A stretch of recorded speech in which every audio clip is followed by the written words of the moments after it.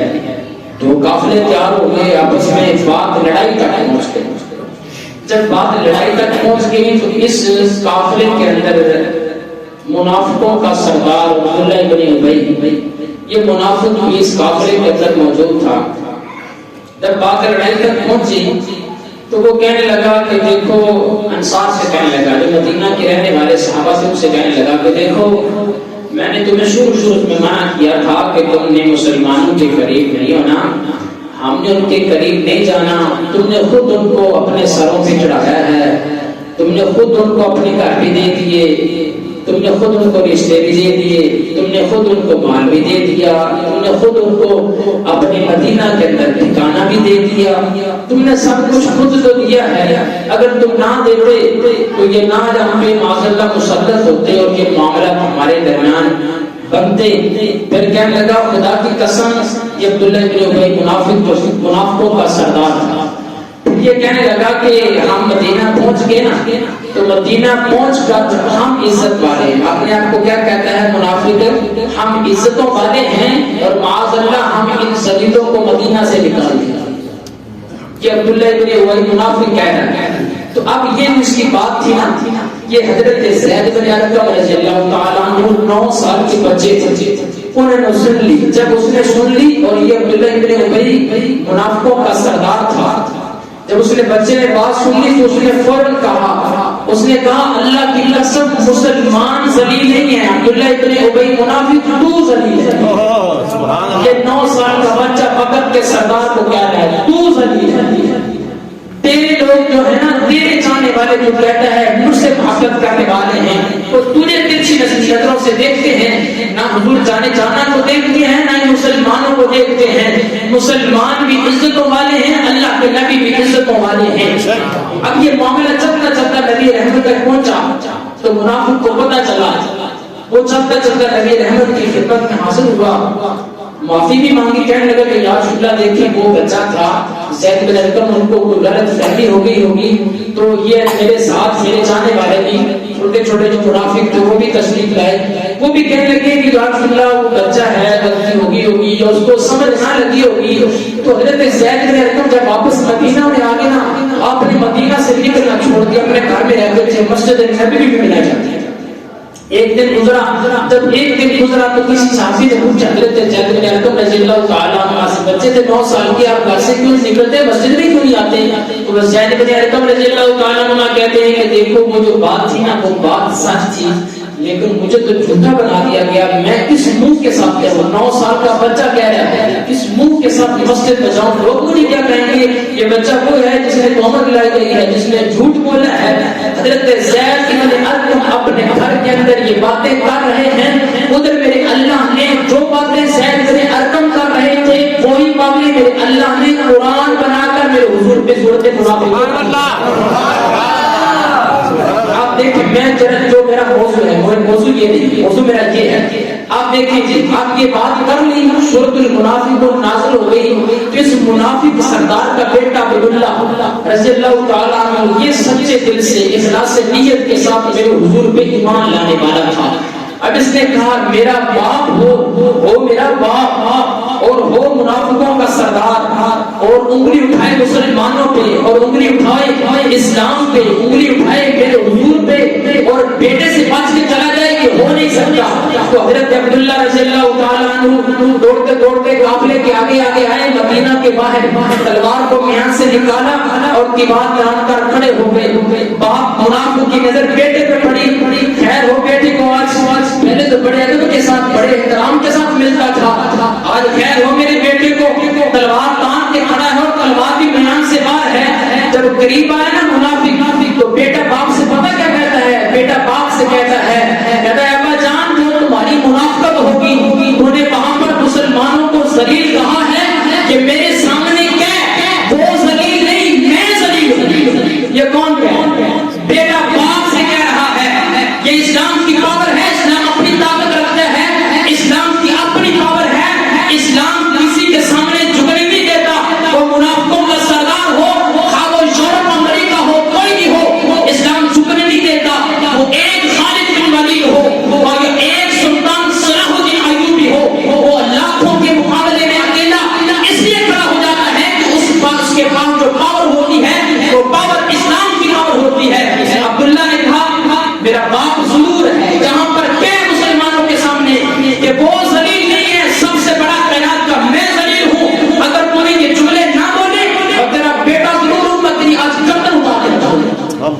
تو منافقوں کا سردار، مدینے کا سردار کو پھر اس نے کہا بیٹے میں کہتا ہوں کہ سب سے بڑا ذلیلوں کا ذلیل میں ہوں، مجھے معاف کرو۔ کہ نظام مصطفیٰ جب قائم ہو تو پھر 12 سالہ بچہ بھی میدان القتل ڈٹ جاتا ہے، نظام مصطفیٰ قائم ہو تو پھر 9 سال کا بچہ جب پریشان ہو کر گھر میں داخل ہو جائے تو اس کی پریشانی پر یہ رب قرآن پاک نازل کر دیا کرتا ہے۔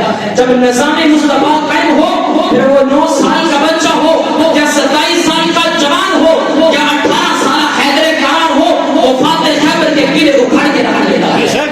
لیکن جب نظام مصطفیٰ قائم ہو، یہ ہوتا اس وقت ہے حضرت عمر بن خطاب رضی اللہ تعالی عنہما، آپ امیر المومنین بنے وقت کی، جب آپ وقت کے امیر المومنین بنے تو آپ نے ایک دن اپنے غلام اسلم سے کہا کہ چلو مدینہ سے ذرا باہر نکلتے ہیں، رات کا وقت تھا، ذرا مدینہ سے باہر نکلتے ہیں، جا کے پتہ کرتے ہیں، ہو سکتا ہے ہمیں تو کافرہ مل جائے، ہم اس کی خدمت کر سکیں۔ تو چلتے چلتے مقام حرہ وہاں پر پہنچے تو دیکھا کہ آگ جل رہی ہے، تو حضرت عمر بن خطاب رضی اللہ تعالیٰ عنہ فرمانے لگے کہ اسلم لگتا ہے یہاں پر کوئی قافلہ ٹھہرا ہوا ہے، اس کو رات ہو گئی ہے، تو رات ہونے کی وجہ سے یہ شہر میں داخل نہیں ہو سکا، چلو آؤ ان کی خدمت کرتے ہیں۔ تو آپ چلتے چلتے نا غلام کو ساتھ لے کر گئے تو دیکھا کہ ایک چولہا کے اوپر ایک دیگچی رکھی ہوئی ہے، اس کے نیچے آگ جل رہی ہے، بچے پاس رو رہے ہیں۔ تو عمر بن خطاب رضی اللہ تعالیٰ عنہ نے جا کر اجازت مانگی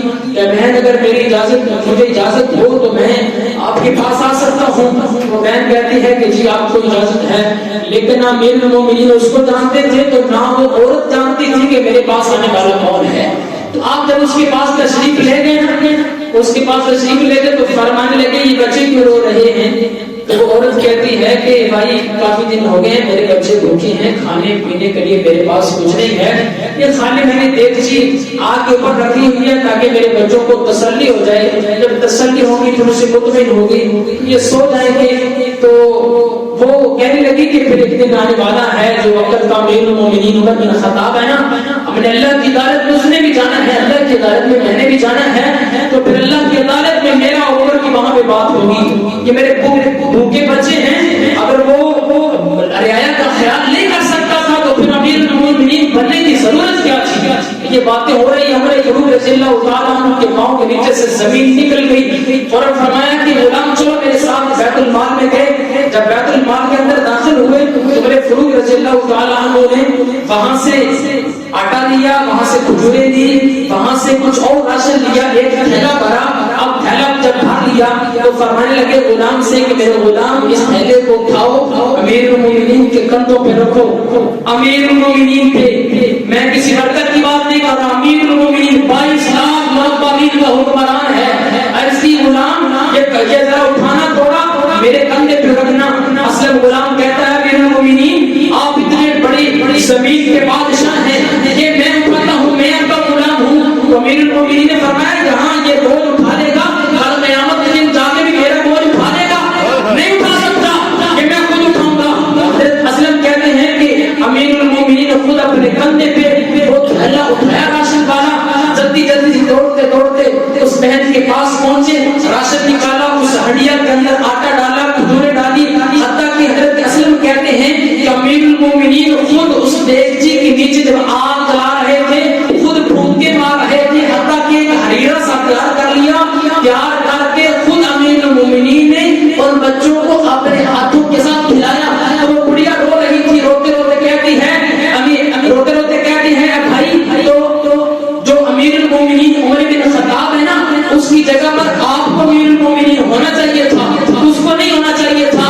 اصل میں تو آپ اس رعایا کا خیال کرنے والے ہیں. عمر بن خطاب کی آنکھوں میں آنسو ہیں. کھانا کھلایا ہے, کھلانے کے بعد حضرت اسلم کہتے ہیں امیر المومنین پیچھے ہٹ کر زمین پر بیٹھ گئے, آنکھوں میں آنسو ہیں. تو پھر اسلم کہتے ہیں کہ چلو امیر المومنین چلتے ہیں. تو جب اس عورت نے سنا نا کہ یہ امیر المومنین ہے تو عورت کہتی ہے آپ امیر المومنین ہیں. عرض کی میں امیر المومنین نہیں, میں تو تمہارا نوکر ہوں, تمہاری خدمت کرنے کے لیے آیا تھا. میں کہنا یہ چاہتا ہوں جب نظام مصطفیٰ ہو تو 4 لاکھ مربع میل کا حاکم نہیں 22 لاکھ مربع میل کا حاکم, وہ اپنے کندھے پہ بوری خود اٹھاتا ہے, خود لے کے بھی چلتا ہے.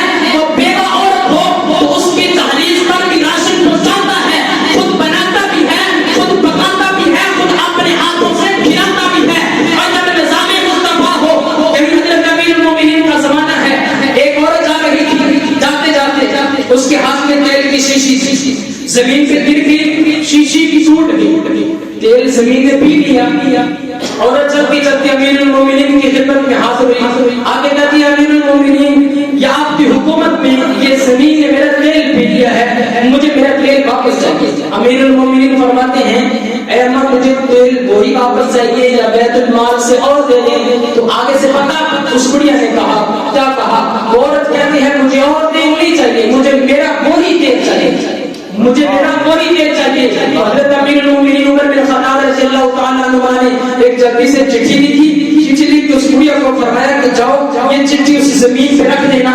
وہ عورت جاتی ہے, جا کے وہ چٹھی کو زمین پہ رکھ دی, وہاں سے تیل کا چشمہ ابل پڑا. اس بڑھیا کو اپنا تیل بھول گیا, دوڑتی دوڑتی امیر المومنین کی خدمت میں حاضر ہوئی. عرض کی امیر المومنین مجھے تیل نہیں چاہیے, مجھے اتنا بتا دو اس پرچی پہ کیا لکھا تھا, اس چٹھی پہ کیا لکھا تھا. تو حضرت امیر المومنین فرماتے ہیں میں نے اس چٹھی پہ لکھا تھا اے زمین یہ تیل واپس کر دے, میں نے تیری چھاتی پر انصاف کیا ہے, اگر تیل واپس نہ کیا تو میں تیری جگہ پر کسی بے نمازی کو دفن کر دوں گا. جب نظام مصطفیٰ قائم ہو تو پھر زمین تیل واپس کر دیتی ہے. یہی حضرت امیر المومنین, ان تمام باتوں کا خلاصہ میں صرف 2 منٹ میں نکالوں گا.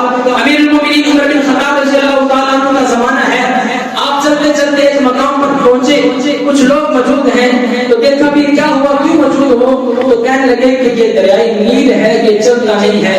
ہر سال کے بعد 1 سال گزرنے کے بعد ہم اس علاقے سے خوبصورت لڑکی کو تلاش کرتے ہیں, اس کو پھر زیورات سے سجاتے ہیں, چمکاتے ہیں, سجا چمکا کر اس لڑکی کو اٹھا کر اس دریا کے اندر پھینکتے ہیں.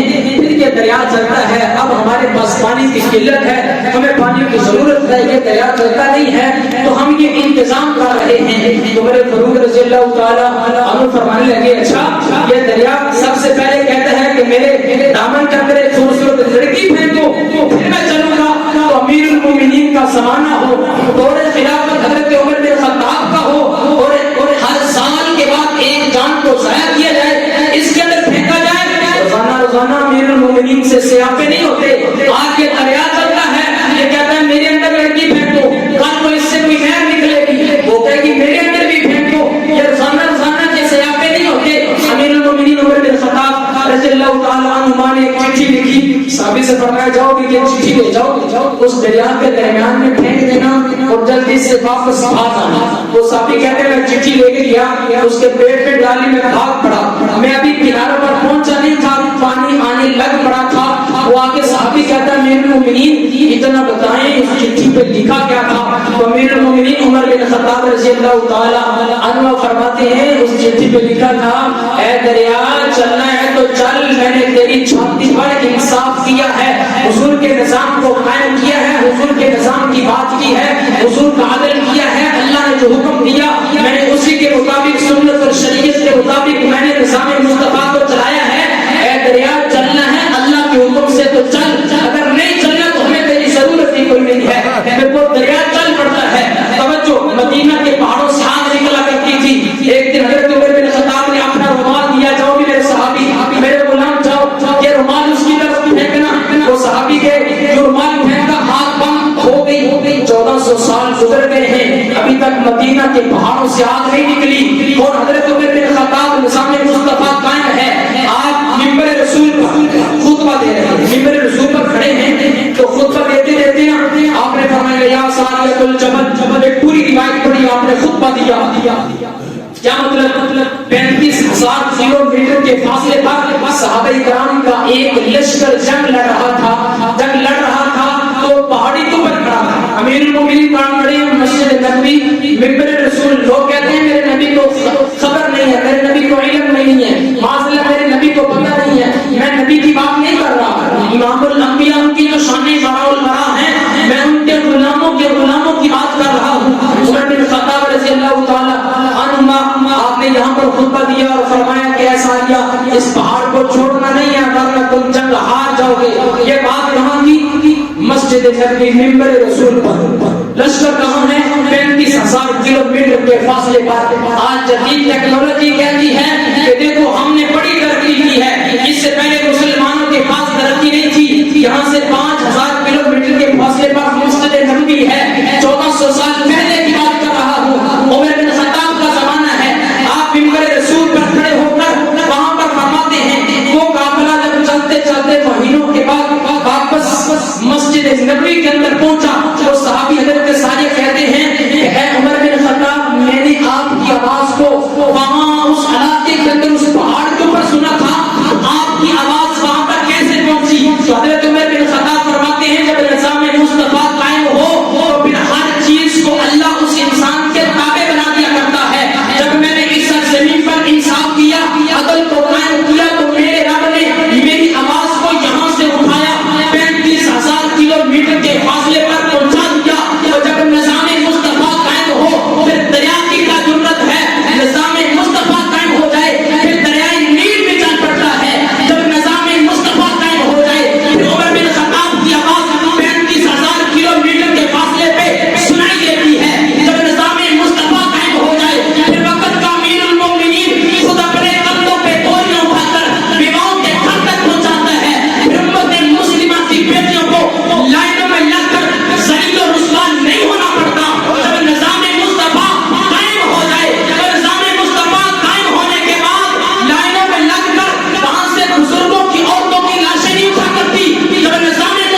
تعالیٰ بطور حکومت ہے.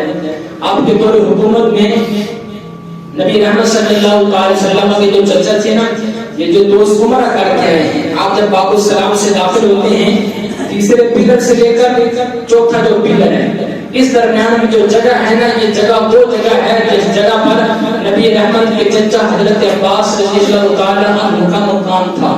تو جب یہ مدینہ کے اندر تشریف لے کے آئے نا ہجرت کر کے، تو نبی رحمت صلی اللہ علیہ وسلم کے جو چچا تھے وہ مکان بنا رہے تھے. مکان جب چھت پر پہنچا تو نبی رحمت کا وہاں سے گزر ہوا، تو میرے نبی رحمت نے فرمایا کہ چچا مکان تو تعمیر کر لیا ہے، اب اس کی چھت ڈال رہے ہو تو یہ پرنالہ کس طرف لگانا ہے؟ پرنالہ پانی والا جس سے ہم پانی نکالتے ہیں وہ پرنالہ، یہ آخری بات بس، یہ پرنالہ کس طرف لگانا ہے؟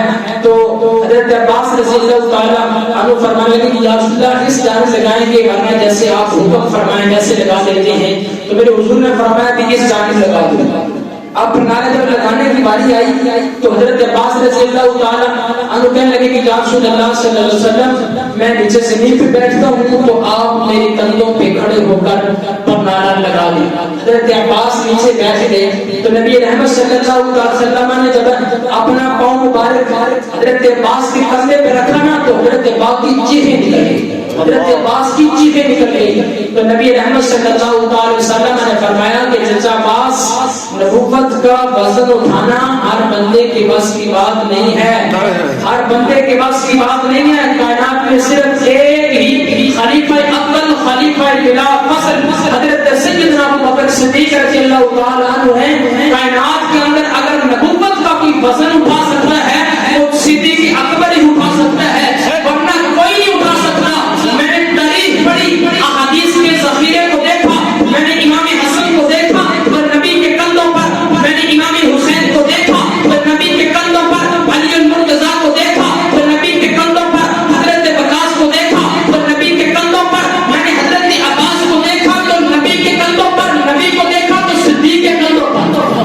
اگر کائنات کے اندر کوئی اور میرے حضور کو اٹھا سکتا ہے وہ ابو بکر صدیق اٹھا سکتا ہے. کائنات میں کوئی اور بھی نبوت کا وزن برداشت نہیں کر سکتا. میرے حضور نے فرمایا چچا میں نیچے بیٹھتا ہوں، آپ میرے کندھے پہ کھڑے ہو کے پرنالہ لگا دیں. میرے حضور بیٹھ کے حضرت عباس کھڑے ہوئے، پرنالہ لگ گیا.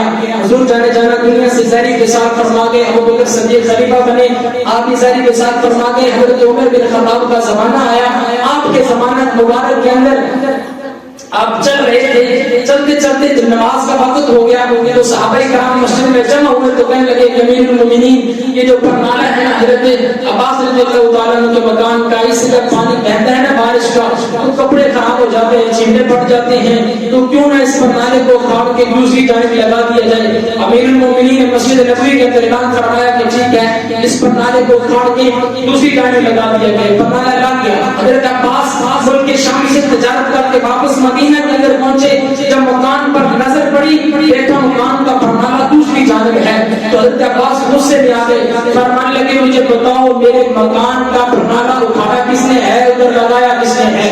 تو لوگوں نے کہا کہ امیر المومنین کا حکم تھا، کپڑے خراب ہو رہے تھے اس لیے ہم نے یہاں سے اٹھایا ادھر لگا دیا.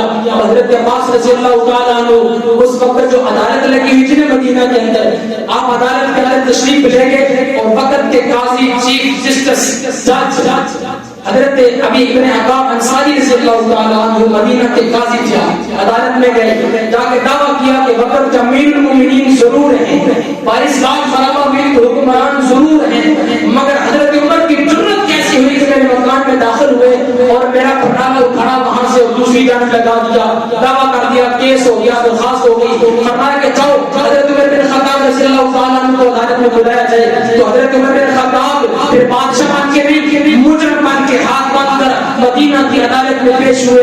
یہاں تو جناب کو بڑا آ جائے، آگے سے جب قاضی کھڑا نہیں ہوتا تو معاملہ خراب ہو جاتا ہے. تو قاضی مدینہ وہ حضرت عمر بن خطاب جب میرے حضور کے پاس آیا کرتے تھے تو میرے حضور حضرت عمر کے استقبال کے لیے کھڑے ہو جایا کرتے تھے اور فرمایا کرتے تھے کہ وہ عمر ہے، جب میرے پاس آتے ہیں میں استقبال کے لیے اس لیے کھڑا ہوتا ہوں جب یہ عمر مجھے کوئی رائے دیتا ہے، مجھے مشورہ دیتا ہے تو اس مشورے پر میرا رب قرآن پاک نازل فرما دیتا ہے.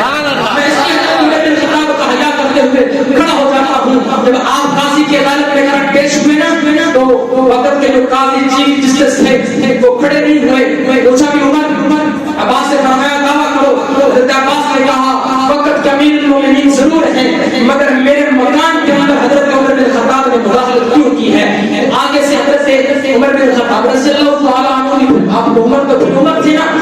فرمانے لگے کہ جی ہاں میں نے مداخلت کی ہے، کپڑے خراب ہو گئے تھے تو میں نے یہ کام کیا ہے. تو حضرت کعب انصاری رضی اللہ تعالیٰ عنہ فرمانے لگے کہ اے عمر آپ خود اپنی سزا تجویز کرو. کیوں فرمایا؟ حضرت کعب سے پوچھا گیا کہ آپ نے کیوں فرمایا عمر سے؟ آپ قاضی تھے، آپ کا کام تھا حکم دے کے سزا دیتے حضرت عمر بن خطاب کو. تو فرمانے لگے کہ میں نے اس لیے کہا ہے کہ یہ وہ عمر ہے جو نبی رحمت کو مشورہ دے دینا تو اللہ اسی مشورے پہ قرآن پاک نازل فرما دیتا ہے. تو میں نے اس لیے عمر سے کہا ہے کہ عمر خود ایسی تجویز کرے گا جو میرے رب کو بھی منظور ہوگی، اس کے حبیب کو بھی منظور ہوگی، عدالت کو بھی منظور ہوگی، عباس کو بھی منظور ہوگی. تو حضرت عباس نے کہا کہ میں یہ اعلان کرتا ہوں میری سزا کی ہے، میں مدینہ کے اندر گلیوں میں پھروں گا، اعلان کروں گا یا اہل مدینہ الی المسجد النبوی کی، اے مدینے والو مسجد نبوی کے قریب آ جاؤ، الی البیت العباس عباس کے گھر کے قریب آ جاؤ. میں خود اعلان کروں گا، خود گارا بناؤں گا، خود مٹی تیار کروں گا، خود پرنالے کو اٹھاؤں گا، خود اس جانب لگاؤں گا. حضرت عباس کہنے لگے، قاضی مدینہ نے کہا کہ ٹھیک ہے ہم یہ بڑی سزا منظور ہے. آپ وہاں سے نکلے، مدینہ کے اندر اعلان کیا یا اہل مدینہ، یا اہل مدینہ مدینے والو الی المسجد النبوی کی، الی البیت العباس مسجد نبوی کے پاس، حضرت عباس کے گھر کے پاس جمع ہو جاؤ. سارے مدینے والے جمع ہو گئے. تو حضرت عمر بن خطاب نے گارا بنانا شروع کر دیا، مٹی بنانی شروع کر دی، پرنالا اٹھا لیا. اب جب لگانے کی باری آئی نا تو حضرت عمر بن خطاب کہنے لگے عباس یہ بتائیں کہ جب پرنالا لگایا تھا تو اس وقت کس انداز سے لگایا گیا تھا؟ حضرت عباس نے کہا میں نیچے بیٹھا تھا، میرے حضور نیچے بیٹھے تھے، میں کندھوں پہ کھڑا تھا اور میں نے خود اپنے ہاتھوں سے پرنالا لگایا تھا. تو حضرت عمر بن خطاب پتہ کیا کہتے ہیں؟ حضرت عمر بن خطاب نیچے بیٹھ گئے، حضرت عباس سے فرمانے لگے کہ آپ میرے کندھوں پہ کھڑے ہو جائیں اور پرنالا لگائیں. یہ فقط کا امیر المومنین بااسلام برپا امیر کا حکمران ہے. جب یہ منظر مدینہ والوں نے دیکھا تو مدینہ والے کہنے لگے عباس عباس عباس یہ کیا کرتے ہو؟ یہ وقت کے امیر المومنین ہیں، عمر بن خطاب ہیں اور خلیفہ قوم ہیں، آپ ان سے یہ کام کروا رہے ہو، آپ ان کی بزنس سیٹ کر رہے ہو. وہ آگے سے حضرت عمر بن خطاب رضی اللہ تعالیٰ عنہ فرمانے لگے اے مدینہ والوں چپ کر جاؤ، میں اللہ کی زمین کو اور اپنے نبی کے مدینے کو انصاف سے بھرنے کے لیے آیا ہوں. یہ میں نے جو کیا تھا میں نے ہی سزا تجویز کی ہے، میں خود لگاؤں گا. آپ بیٹھ کے پرنالا لگ گیا. جب پرنالا لگ گیا تو حضرت عباس کی چیخیں نکل گئی. حضرت عباس نے حضرت عمر بن خطاب کو اپنے سینے کے ساتھ لگایا، پیشانی پر ڈوسا دیتے ہوئے فرمایا اے عمر بن خطاب میں بدلہ نہیں دینا چاہتا تھا، میں دیکھنا چاہتا تھا تم 22 لاکھ پر امیر کا حکمران ہے. میرے نبی کے جانے کے بعد آج بھی وہی فیصلے کرتا ہے کہ اپنی من مرضی کے کرتا ہے. تو حضرت عمر بن خطاب کی آنکھوں میں آنسو آ گئے. حضرت عباس نے فرمایا اے مدینہ والوں سن لو، آج کے بعد یہ مکان عباس کا نہیں ہے، آج کے بعد یہ مکان میں مسجد نبوی میں داخل کروں. ایسے حاکم ہوتے ہیں، وقت کے جو حکمران ہوتے ہیں وہ ایسے ہوتے ہیں، وہ انصاف کرنے پہ آئیں تو انصاف ویسے کرتے ہیں جیسے سنت اور شریعت کہتی ہے. وہ انصاف کرنے پہ آئیں تو ویسے کرتے ہیں، خود سزا میں مبتلا ہو جاتے ہیں، خود اپنی جانیں دے دیتے ہیں. روم کی لڑائی کے اندر حضرت عبداللہ بن سلام رضی اللہ تعالیٰ عنہما اعلان کیا گیا، سامنے 2 لاکھ کا لشکر، ادھر 20,000 کا لشکر. تو کہا گیا جو شخص ادھر سے کافروں کے جو سردار تھے نا بادشاہ تھا، اس نے کہا، اس عیسائی نے کہا کہ جو شخص عبداللہ بن سلام کا گردن اتارے گا میں اس کو اپنی بیٹی بھی دوں گا، 1 لاکھ دینار بھی دوں گا. حضرت عبداللہ بن سلام کو پتہ چلا، ادھر اعلان کر دیا گیا ہے. تو حضرت عبداللہ بن سلام رضی اللہ تعالیٰ عنہ سے فرمانے لگے کہ سن لو صحابہ میرے حضور کے غلاموں، سامنے 2 لاکھ کا لشکر ہے، ادھر 20,000 کا لشکر ہے. میں اعلان کر رہا ہوں جو اس زید بادشاہ کی گردن اتارے گا میں اعلان کرتا ہوں کہ اس کا نکاح بادشاہ کی بیٹی سے کیا جائے گا، 1 لاکھ دینار بھی دیے جائیں گے اور اس رعایا کا اس روم کا اس کو بادشاہ بھی بنایا جائے گا. اعلان کر دیا گیا. حضرت عبداللہ بن سلام رضی اللہ تعالیٰ عنہ سامنے 2 لاکھ کا لشکر ہو اور ایک صحابی ہو گھوڑے پر سوار ہو، پورے لشکر سے گزرتا لڑتا آخر میں جا کے وہ بادشاہ ایک تخت پر بیٹھا ہوا تھا، آپ نے جا کے اس کی گردن اتاری، اس کو میزے پہ چڑھایا، لا کے واپس حضرت عبداللہ بن زبیر کے سامنے رکھ دیا. فرمانے لگے یہ اس کا سر ہے، نہ مجھے اس کی بیٹی چاہیے، نہ 1 لاکھ دینار چاہیے، نہ مجھے روم کی سلطنت چاہیے، مجھے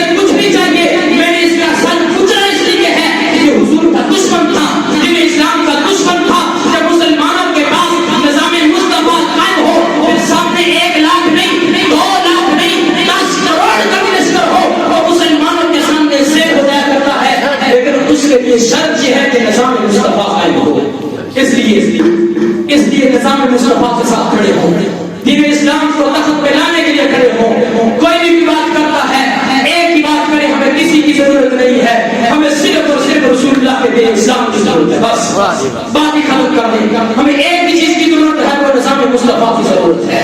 نظام مصطفیٰ قائم ہوگا پھر میری اور میری مائیں اور بہنیں اور بیٹیاں جو آٹے کی لائنوں میں لگ کے اپنی پردہ داری چال کر رہی ہے, عزت کمال کی جاتی ہے, چاردواری کا تقدس کمال ہوتا ہے. پھر یہ تقدس کمال نہیں ہوگا, پھر جو چلتے چلتے انسان کو گولی مار کے ختم کر دیا جاتا ہے, یہ قتل و غارت ختم ہو جائے گی, یہ آنکھیں ختم ہو جائے گی, یہ طوفان ختم ہو جائیں گے. ہر طرف ایک ہی بات ہوگی, وہ بات صرف رسول اللہ کے نظام کی ہوگی. اللہ رب العزت کی حضور میں دعا ہے, اللہ خالق رب العزت ہمیں نظام مصطفیٰ صلی اللہ علیہ وسلم کے ساتھ کھڑے ہونے کی توفیق عطا فرمائے. وعلیکم السلام. سنتے ہیں.